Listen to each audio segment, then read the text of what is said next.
if we want permanent happiness, if you want real, unchanging, undying, pure happiness, then you have to find that deep, deep, deep in your soul. And that's a beautiful thing about Hinduism, is it teaches us how to get there. We get there through our sadhanas. Yeah. We get there through changing and transforming our nature.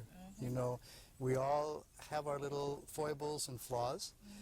If we change those, improve those, purify those, that is the basis of a permanent kind of stable happiness that nobody can change. You want the happiness I think you're talking about, that even if somebody came up to you and said something really bad, that it wouldn't change you at all. You just bless them This and is what we are go looking your way. for. But hard to achieve.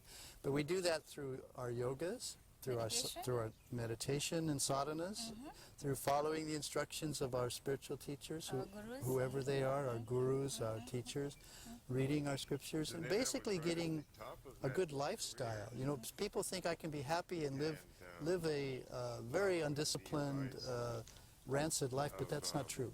Your external life has to be under a lot of control for happiness to be stable inside. But it is possible. We need spiritual guidance because we ourselves are a little bit blind to our weaknesses and what we need. It's like a child. A little child doesn't know what it needs next, but mom knows. So we have to be taught. We have to be taught. Lead a path of dharma, lead a path of good karmas and actions, so that our thoughts, our words, and our deeds are always helpful to people. Gurudeva had a beautiful statement. He said, always speak that which is true, kind, helpful, and necessary. And then that's a little bit of a test. So if I'm going to say something to you, I ask myself, is it true? Is it kind? Or will it hurt her? Is it helpful to her, or is it just a necessary blabber? And is it necessary? Maybe it's better I just keep quiet. And then you control your speech, which controls your karmas. Swamiji, we go on talking about spirituality. What is in fact spirituality? How do we define it? Well, I think you can find the answer to it in the word itself. So inside the word spirituality, you have the word spiritual, and inside the word spiritual, you have the word spirit. So it's all about the spirit of man. It's not about his intellectual accomplishments and memorizing other people's opinions. It's not about his emotional nature of all the feelings that he has. And it's not about his physical body, but it's about his spirit. We call it, you could call it the life force, or the force of consciousness.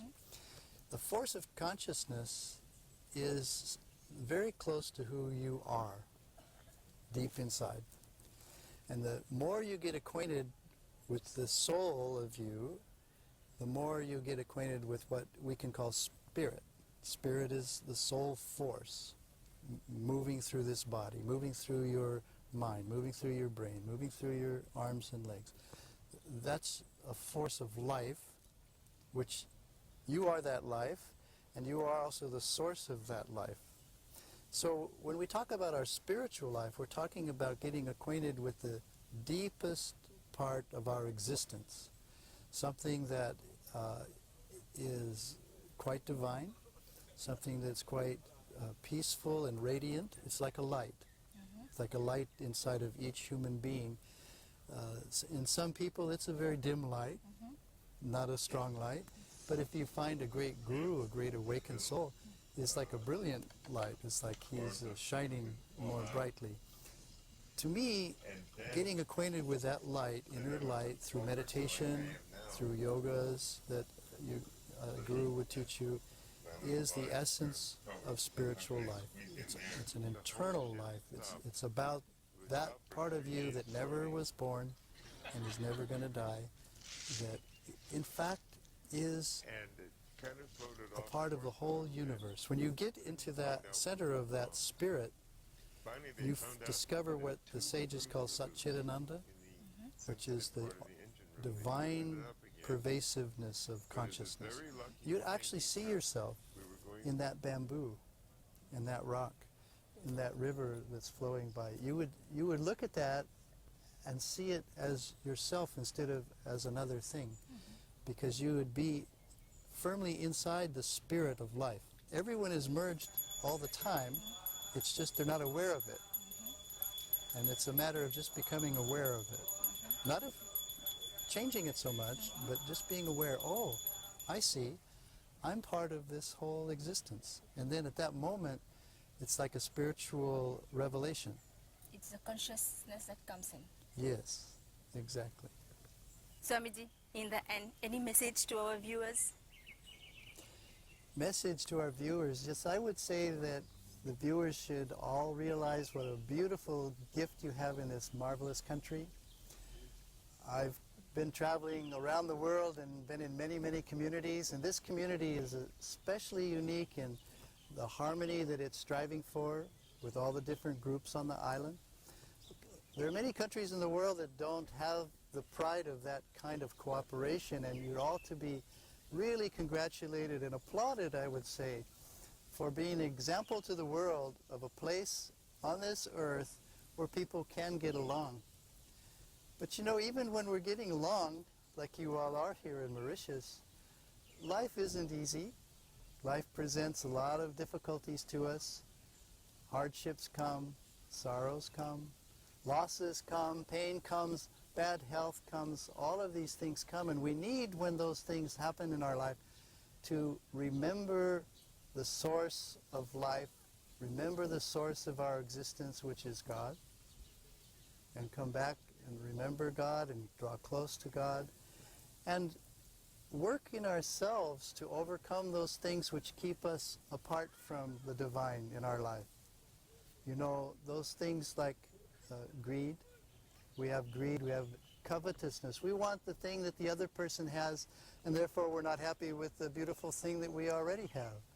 We want his car instead of our car, or her dress instead of our dress. What if we just said to ourselves, I'm so happy I have a life, I'm so happy I have a car, I'm so happy I have a dress. And then we learn gratitude. If we could all learn to live in a consciousness of gratitude for the gifts that we do have, we wouldn't strive and stress ourselves to find the things that we don't have and that we may not ever get anyway. And that'll bring us deeper into love, deeper into empathy with other human beings, deeper into selflessness, deeper into compassion. And those are the qualities of our soul that we can all strive for, that Hinduism has talked about for thousands of years: love, compassion, selflessness, and giving. And when we live a life like that, surprise, that makes us happy in the bargain. So that's our short message for you. Thank you, Swamiji. Thank you so much.